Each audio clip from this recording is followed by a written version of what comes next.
Hi friends, welcome to Computech Tamil. இன்னைக்கு இந்த short வீடியோவில் என்ன பார்க்க போகிறோம் அப்படின்னா டேட்டா ஸ்ட்ரக்சர் அண்ட் அல்காரிதமில் யூஜிசி நெட் கொஷின் ஒன்று பார்க்க போகிறோம். அது என்ன டாபிக் அப்படின்னா லாங்கஸ்ட் காமன் சப்சீக்வன்சஸ். ஸோ இதில் என்ன கொஷின் கொடுத்துருக்காங்க அப்படின்னா எக்ஸும் ஒய்யும் கொடுத்துருக்காங்க. X equal to AB CB CBA, Y equal to BC BB CBB கொடுத்துருக்காங்க. இல்லை what is the longest common subsequences ஸ்ட்ரிங்ன்னு கேட்டிருக்காங்க.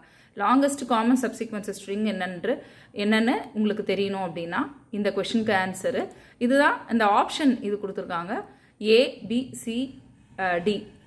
ஏல வந்து பிசிபிபிஏ, பிசிபிபியில், சியில் ஏபிபி சிபி, டியில் நன் ஆஃப் த அபோவ் கொடுத்துருக்காங்க. இதுக்கான ஆன்சர் தெரியணும் அப்படின்னா கம்ப்யூட்டெக் தமிழ் யூடியூப் சேனல் என்னோடதில் அப்லோட் பண்ணியிருக்கேன் இந்த வீடியோ. ஸோ எல்லாரும் பார்த்து தெரிஞ்சுக்கோங்க. உங்களுக்கு இது தெரிஞ்சதுன்னா கமெண்ட்டில் கமெண்ட் பண்ணுங்கள். தேங்க்யூ ஃபார் வாட்சிங்.